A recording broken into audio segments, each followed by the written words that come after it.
Hey y'all, it's Jessica back with Keepers, and today I'm going to bring you along as I water bath can some of my diced tomatoes that I have left from the garden.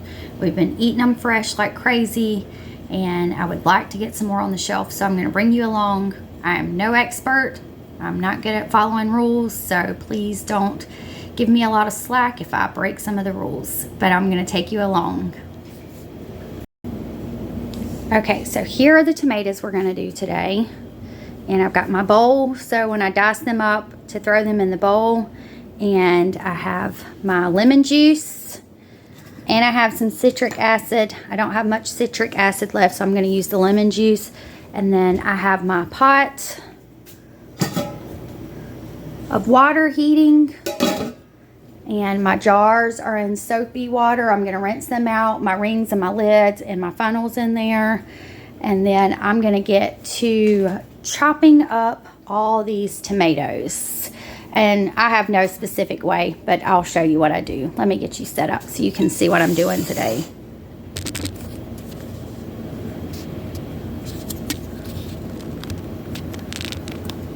Okay. So I'm just going to cut the tops and the ends off. And if there is any bad spots on them, I will cut that off as well. And then I cut them into fourths. And then I just cut that again until I get little dices. I have not tried using my little chopper for this. I figured I would end up with more juice doing it that way than doing it this way. And I like to leave the skins on. I don't go ahead and throw mine in hot water to de-skin them or core them. We like the skin on our tomatoes, and it is full of nutrients as well, and gives a little more texture whenever you're making sauce or chili or whatever out of it. We use this a lot for soups and for a homemade chili recipe that I have. We like to use these diced tomatoes in that. So I'm just going to chop all these up, and you can come along with me as I do that.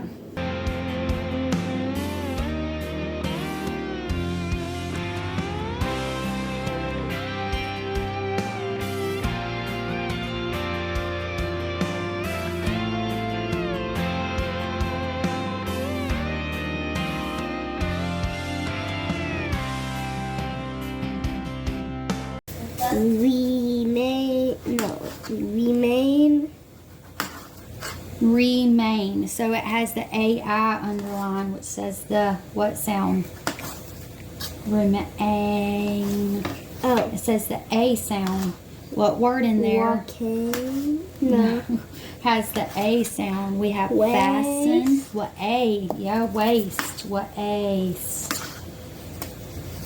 We're multitasking here, cutting tomatoes. Ready. And doing Okay. school. Reason. It's reason. Reason. Very good.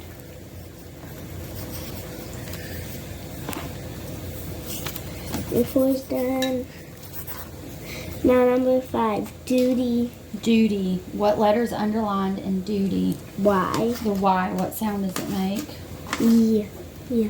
Duty. E. So we're looking for a word that says the E. Squeeze. Squeeze. Very good.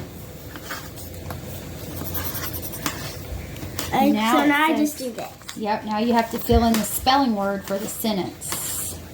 Spelling word. Yep. Those words, your spelling words that you have from today and yesterday. It's the list. Oh.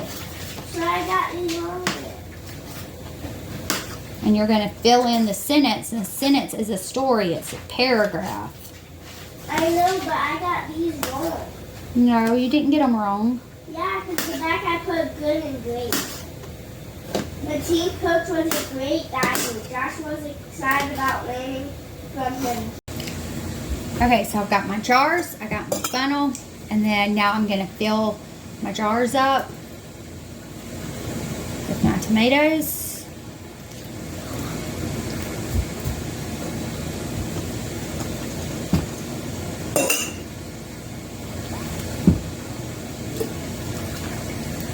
And as you can see, I'm reusing some of my jars. Didn't go out and get brand new ones. That's the joy of it. When I was at the Panhandle Pioneer Settlement, they had a saying, use it up, wear it out, make it do or do without. We kind of have that same mindset. I think that's how our ancestors were as well.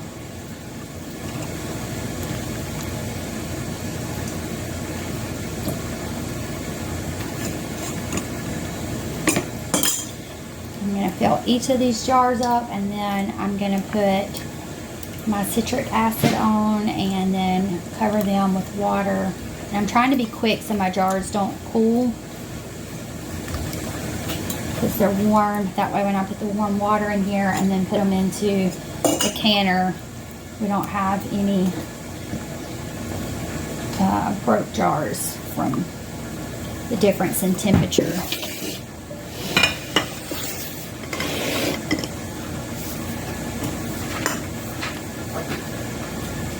I ended up with more tomatoes than I realized I had.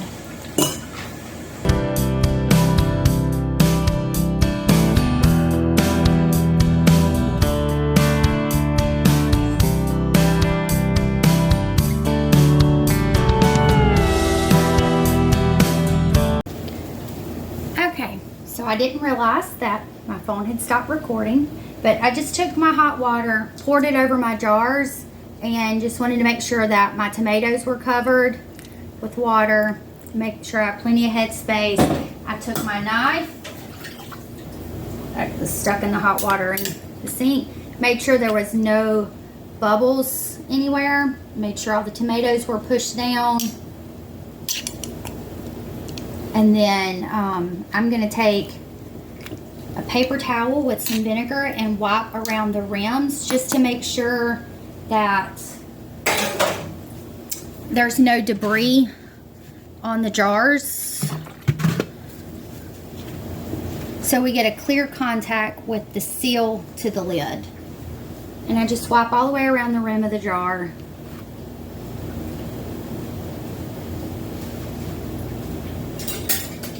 And then I put my lids on, and I'm using new lids, but I am using old rings.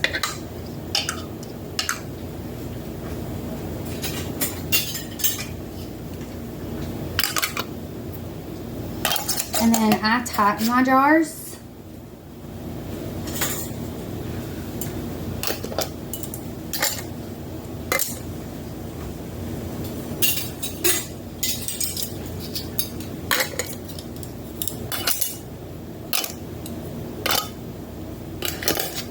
I'm going to tighten them down.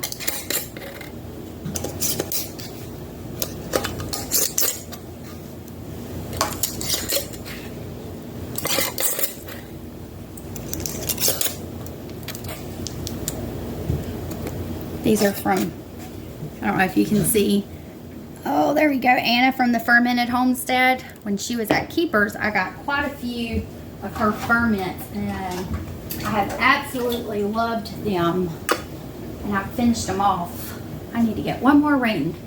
Okay, so now I'm going to take my lid off the water bath canner.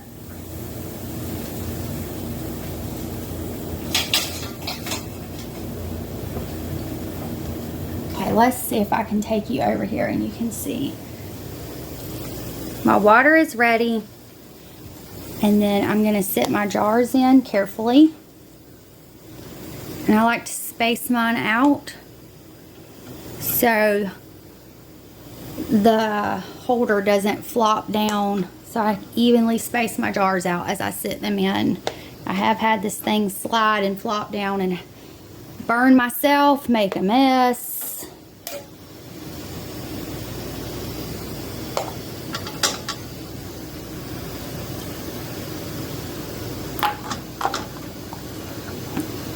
Gently putting my jars in.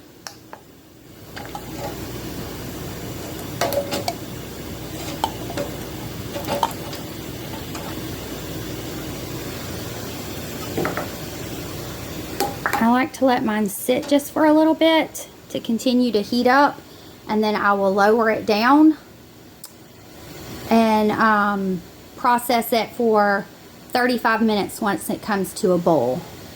Okay, I've got all my jars done. The tomatoes are all canned, and I ended up with 15 jars total. And all of these jars I've reused. They are new seals. I'll take the rings off of these, label them, and get them on my shelf. And this is another way for us to be a little more self-sustainable by taking the produce off of our land and preserving it for long-term storage. And then we'll use these tomatoes for tomato gravy, tomatoes and rice, and our chili, and our soup, spaghetti sauce, salsas. So if you are interested in preserving your food, water bath canning is a great way to start. And I just encourage you, pick a skill that you don't know and just try it. If you fail, you learn something from it, you learn your mistake, and you just try again. So I encourage you to get out there and to live like your ancestors did.